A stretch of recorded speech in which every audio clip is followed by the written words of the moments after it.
Masih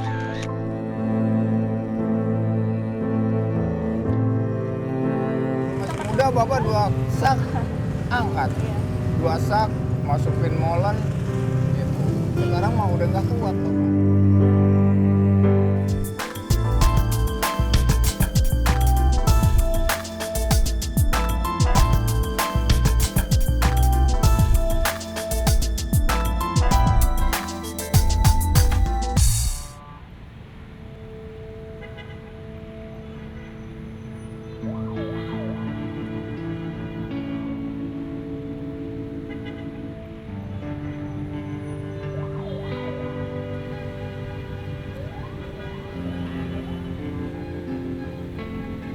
Gurat usia terukir jelas di wajah Supandi, seorang tua penjajah jasa pengisian korek gas.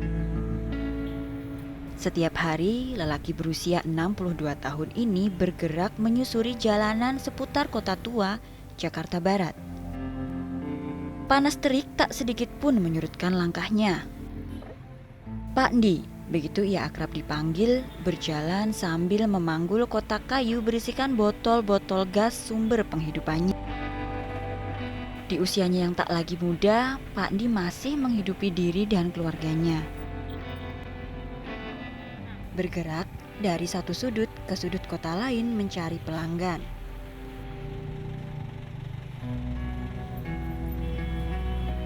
Bagi Pak Ndi, usia senja bukanlah masa untuk beristirahat.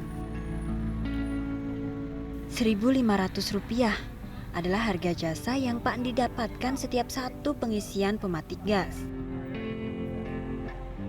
Di tepi jembatan, di teriknya kota, ia masih menanti pelanggan. Bapak, boleh ganggu bentar ya? Ya. Yang isi banyak sehari? Ada 30, ada 35, Berarti Bapak sehari dapat berapa tuh? ada 40.000 mah. 40.000 ada? Kalau lagi Rame? lancar ha. Lumayan ya Pak ya? Iya lumayan. Lumayan. Buat tambah-tambahan. Kok Bapak masih kerja? Pak kan udah lumayan sepuh nih, 62 tahun nih. Kok masih kerja? Ya kan bantu ibunya buat bayar kontrakan. Kan kalau bayar satu orang aja nggak mampu Neng, mahal. Berapa sih Pak kontrakan di Jakarta ini punya Bapak tuh? 700. 700 ya?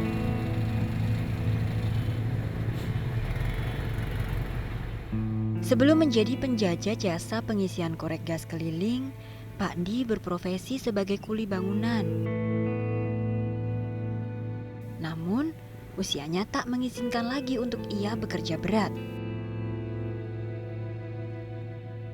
Full semen udah nggak kuat. Jatuh? Kalau masih muda Bapak 2 sak angkat. Iya. 2 sak masukin molen gitu. Sekarang mah udah nggak kuat Bapak. Kalau misalnya Bapak sakit gitu gimana Pak? Ke puskesmas atau kemana? Ya puskesmas lah. Puskesmas aja? Iya. Puskesmas mah ringan Neng. Kalau kecuali dokter yang mahal, yang apa namanya spesialis, nggak kebayar Bapak. Dapat kartu itu nggak sih Pak? Kartu Indonesia Sehat atau BPJS dari Belum. Jokowi? Nggak ada? Belum? Belum dapet. Pak Ndi tinggal bersama sang istri di sebuah kontrakan di Bilangan Tomang, Jakarta Barat. Rumah petak sederhana berukuran 5 x 4 meter di tepi Kali Krukut ini adalah tempat berteduh. Hanya ini yang mampu ia jangkau. Pak Ndi adalah potret sebagian lansia di Indonesia, hidup dalam kondisi prihatin di usia senja. Tak terjangkau layanan sosial, tak terjamin layanan kesehatan. Hingga tahun 2014 tercatat ada sekitar 18,7 juta jiwa lansia di Indonesia dan 2,8 juta jiwa diantaranya terlantar. Profesor Isbandi, pakar bidang kesejahteraan sosial Universitas Indonesia mengungkapkan, lonjakan jumlah lansia adalah tantangan di bidang sosial, ekonomi, dan banyak aspek lain. Nah, ketika mereka sakit dan sebagainya, maka kalau tidak bisa biayai oleh keluarga, maka pemerintah harus menyiapkan bantuan asistensi gitu, jaminan sosial untuk mereka. Apakah nanti bisa dalam jaminan sosial itu bisa dalam bentuk asuransi sosial, bisa dalam bentuk bantuan sosial. Nah, ini prinsipnya beda. Kalau asuransi sosial itu ada premi, ya seperti BPJS dan sebagainya. Tapi kalau bantuan sosial memang pemerintah yang mengalokasikan karena dia lansia yang terlantar. Populasi lansia di Indonesia terus meningkat dalam 5 tahun terakhir. Lonjakan populasi yang menjadi tantangan di bidang sosial, ekonomi, dan aspek kehidupan lainnya.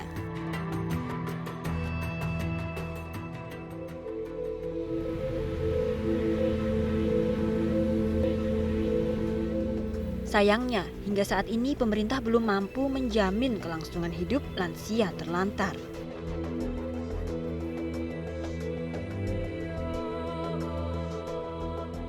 Pada saat ini, APBN kita hanya mengcover 29.000 saja. 29.000 lansia itu mendapatkan ASLUD, asistensi lanjut usia. ASLUD ini sebulannya 200.000. Nah, RAPBN 2016 ini kita mengajukan yang mendapatkan ASLUD mudah-mudahan bisa tercover 150.000. Sehingga distribusi penerimanya juga bisa lebih luas lagi.